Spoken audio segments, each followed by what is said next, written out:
You know, there's a saying that people would like you to make your apology as loud as the disrespect. Because as far as your apology needing to be as loud as the disrespect was, we all know that in today's society, that is almost impossible. For the most part, a lot of people who make content in this generation is, for the most part, trying to find the optimal way to garner attention.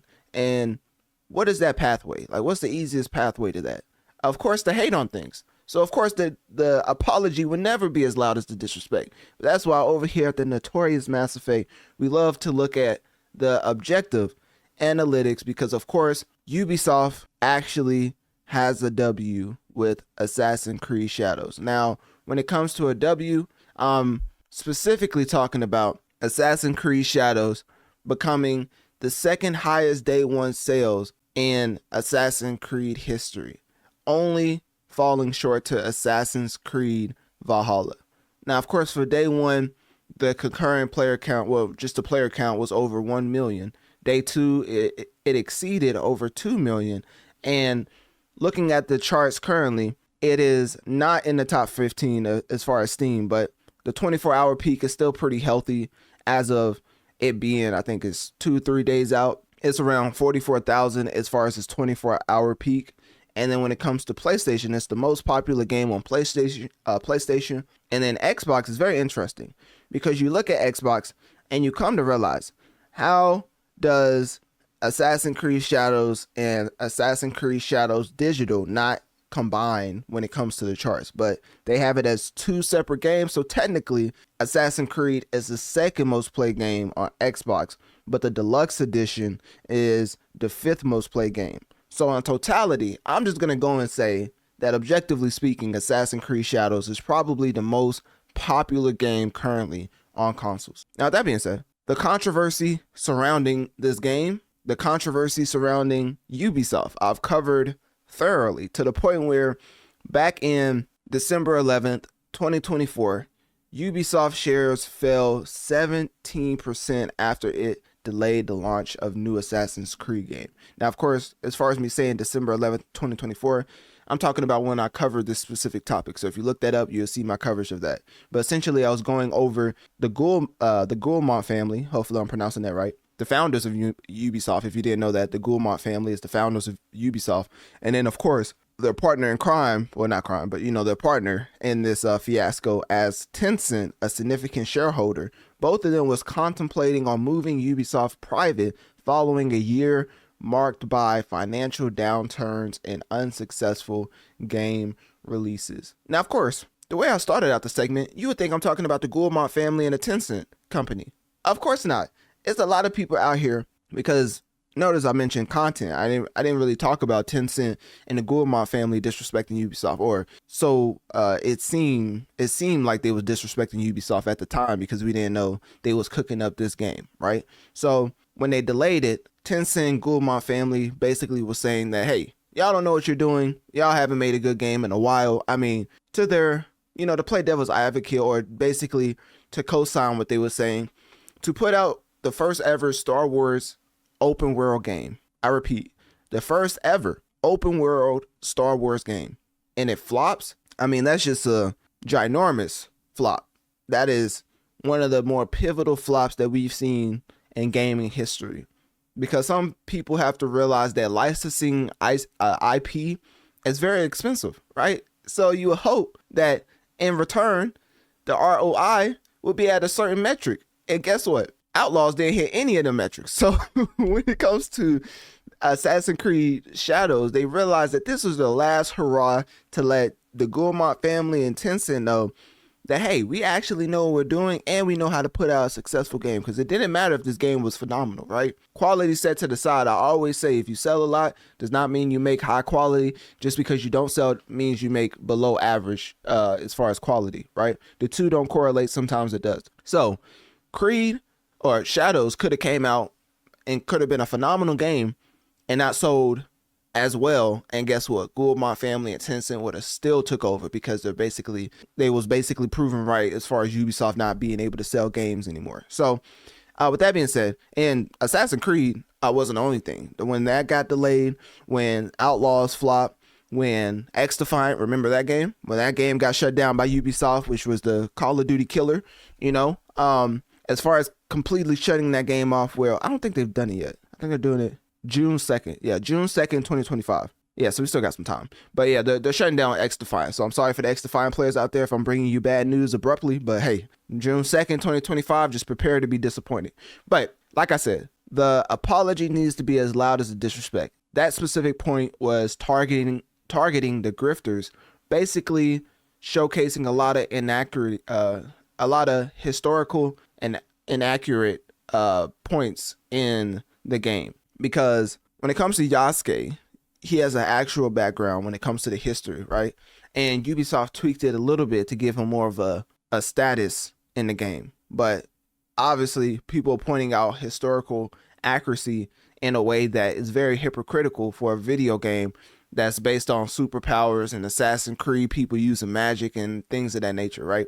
But all of a sudden, when a black man is in Japan, when that's actually happened in history, they have a problem with them taking some liberties to give him some powers. Ain't that crazy? Anyways, so that being said, Ubisoft, them putting out Assassin's Creed Shadows happened March 20th, 2025. Of course, it's published by Ubisoft, developed by Ubisoft Quebec.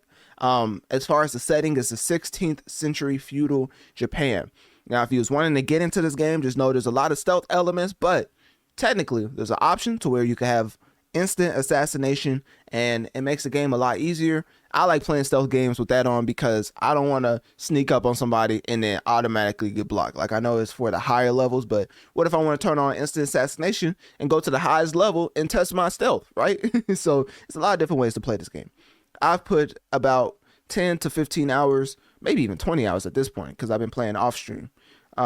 This game is phenomenal. At the start, I was a little hesitant because the frame rate was, let's just say, struggling at best, right? When I got a PS5 Pro, the performance aspect was a lot better. It was night and day as far as Pro and PS5. I think Assassin's Creed Shadows is the first game I seen a noticeable improvement when I switched to performance mode in a game. Because Split Fiction, another game that I'm playing, shameless plug, my live stream, Analytic Dreamz, whether you're on Twitch, Kick, Twitter, any of my YouTube platforms, I go live on those. But anyways, when it comes to Split Fiction, I can't really tell a difference between the Pro and the PS5. Now, when it comes to Assassin's Creed Shadows, I'm not going to say that they locked it at 30 frames per second on PS5, because that's what somebody in my chat said. I don't know if that's correct. That's what he said. Let's just say it was a noticeable improvement. It was a noticeable improvement going from the base PS5 performance mode to the PS5 Pro performance mode. That was a noticeable difference in the frame rate. So that being said, there's still some bugs and glitches, like at the beginning area, your little hub area that like stutters with frame rate, but when you get out into the open world, it goes back up. So I think that's just a bug. But with that being said, like I was saying earlier, Shadows is doing phenomenal on the charts. The most played game on both consoles. It's not in the top 15 on Steam as far as most popular games, but it does have a 24-hour peak of 44,000. So that means people are still playing the game. So their peak, when it comes to overall analytics via Steam DB, they had 64,000 concurrent players. So safe to say, a lot of people are enjoying this game. And when it came to the uncertainty of if this is a high quality game or not, Ubisoft actually delivered a solid game. And for that, the amount of coverage I've had basically hinting at Ubisoft may facing being taken over by the Guillemot family and Tencent, gotta clap it up for a developer bouncing back like Jordan 4-5, right? Because obviously we're not saying that Ubisoft is in their prime. We just want them to put out a good game. So when Michael Jordan came back with the 45 jersey, right? And he started dropping 30, 40 points, he was like, okay, that's old Michael Jordan, like, you know, showing flashes of prime, but it's not technically in their prime, right? Because all jokes aside, if Ubisoft ended up putting out this game and it flopped, not only was the Guillemot family and Tencent going to make this stock private, make the Ubisoft stock private, because basically it was reported by Bloomberg, I believe, that if they went private, then it would increase in evaluation. I'm trying to see if I had that actual stat. Yeah, okay, so Bloomberg reported that the potential privatization would raise Ubisoft's stock price by over 31%. That is why the Gourmand family and Tencent was about to take over, because it was like, hey, you're spending our money for these expensive IPs such as Star Wars and putting out phenomenal flops, like the most phenomenal flop we've ever seen. Like the first ever open world Star Wars game, and you completely missed the metrics on every scale, right? So when it comes to the shareholders, they was concerned, right? And then so they was going to take it private, and there was pressure mounting in Ubisoft. And meanwhile, Tencent, who was growing in the company because they have like 9.2% of the voting rights, and the Gourmand family has 20.5%. So you can see how that could raise a lot of people to take over the direction of the company. Let's just leave it like that. So me personally, I wanted to play Assassin's Creed Shadows because, one, it's set in Japan. I know you're probably saying like Ghost of Tsushima, games like that, right? Why you ain't play those games? Well, I wanted to play Assassin's Creed Shadows in Japan. So the main reason is I'm not familiar with the Assassin's Creed franchise, and I even said this on stream, as far as me playing games, I've always said that Assassin's Creed franchise and Gears franchise, I feel like I missed out on as far as a gamer. So me hopping into the franchise was going to happen at some point. And whenever Gears put out E-Day, I'm hopping on that game as well. So it's just getting back into franchises that I feel like I missed out on. And they did say throughout the history of time, a lot of Assassin's Creed fans wanted a game set in Japan. So now, not only do you have a setting that Assassin's Creed fans been clamoring for, not only do you have the pressures of the Gourmand family and Tencent, but now you combine that with Yasuke. I mean, the amount of anticipation, like no matter where it went, the anticipation was built to a level that it was mom spaghetti type beat in Ubisoft Studios, right? It was a lot of pressure, and they delivered. So that needs to be said, that they are not out of the blue yet. They still got, it's just one. It's just one game. It's very successful, but we need a track record to believe them. We now have hope that they can make a great game, but it took a lot of pressure to get to that point. So anyways, for those who's wondering, Assassin's Creed Shadows has two protagonists. Now, Yasuke is the person I've been saying that's the black guy in this game. I wonder if I could find, let me see. So basically, this is what Yasuke looks like right here.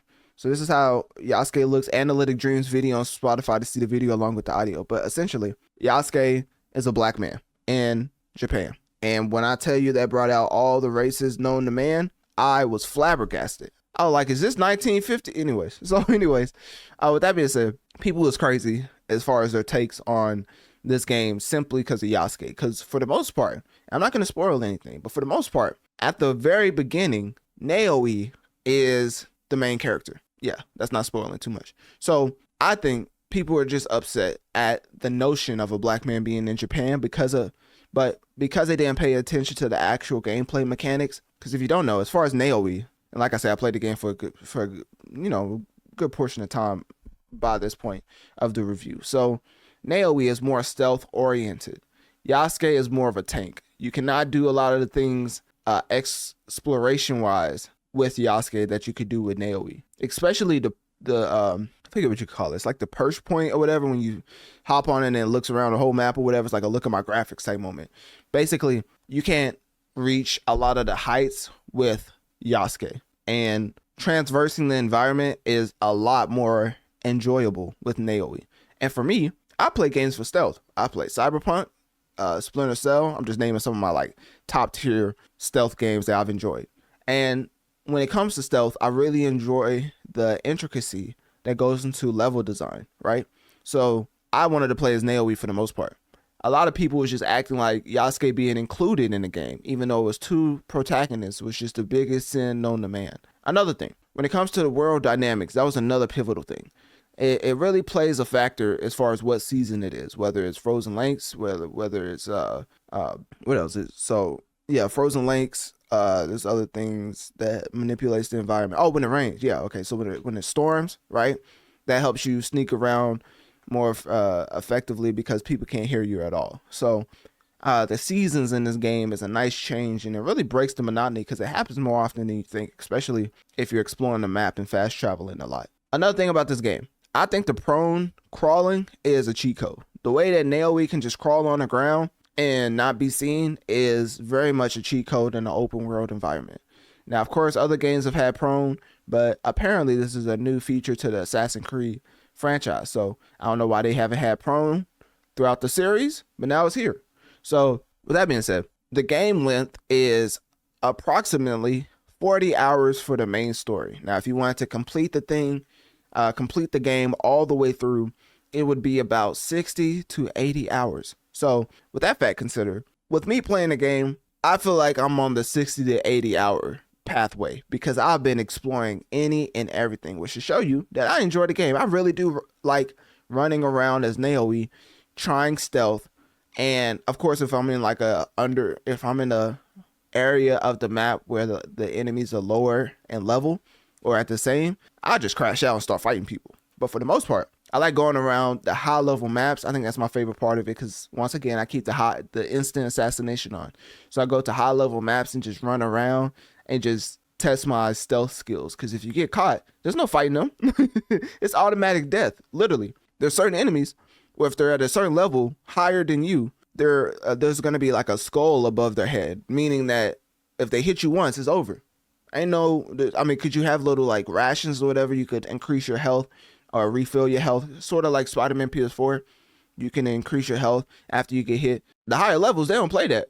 It's a one-hitter quitter, insta death. So that being said, I do enjoy going. That's how I enjoy playing the game. Obviously, there's other settings for other people, difficulties and instant assassination, things of that nature. That's how I like playing the game. Also, getting back into the financial side of things, because that's the main important part, right? Because, like I said, the Guillemot and Tencent is watching this very closely. And even though they see it's a success, how are they going to follow this up? Because if you don't know, essentially, the development cost for this game estimated to be $250 million. Now, when Ubisoft delayed this game, the stocks fell 17%.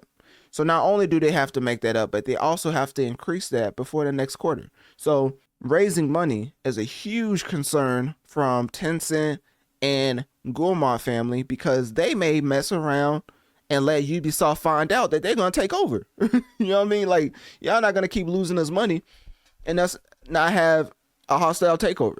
So with that being said, the woke agenda. I feel like all of the grifters, to quote Trae Young once more, all of the grifters, your apology needs to be as loud as your disrespect was, because it was insane. Y'all was out here saying the most blasphemous things, acting like this ain't a video game. The way they was talking about Assassin's Creed Shadows, you would have thought that an institution was putting out a new history book, right? They was changing one of the history chapters in the entire arc, right? Instead of it actually being a video game where it's based on fictional characters. Because if Yasuke is a real person, but assassins aren't real, as far as Assassin's Creed, then why aren't y'all mad that they made Yasuke a part of the Assassin's Creed? Because technically, Assassin's Creed is a fictional. So y'all being woke over the wrong things, because guess what? It's a suspend your disbelief type entertainment. I've never seen a place where they criticize so much for something that's set to be carefree entertainment. This is not history class. We're not in the collegiate history books. This is Assassin's Creed. This is escapism entertainment, and y'all bringing this woke mindset into criticizing Yasuke for being a part of the main story is ultimately saddening, because it sets back gamers. Because now the perception is like, oh, look, gamers are always just whining over anything. I was about to say something else. It's a PG podcast. Gamers are only whining about, or gamers whine about everything, right? So whenever we get into gaming, we have to realize it's not even that serious in the first place. We are playing escapism content. It's supposed to be enjoyable and fun. We're not playing video games to learn the meaning of life. And people out here taking it way too far. So when it comes to Yasuke and, the woke agenda coming out because of, Yasuke being black in Japan, it was very interesting. Let me just put it like that, because it just doesn't make sense. All right. So they was also mad at other things, but we're not going to give them too much attention. It was just a very big deal. So I had to include that in my review because, I wouldn't be doing the review right if I didn't talk about how the woke mob played a part into this game. So when it comes into Let me see. Assassin's Creed Shadows. Because I think, let me see if I can find this. Okay, so like I was saying, this game is doing phenomenal on the charts. It's the most played game on console.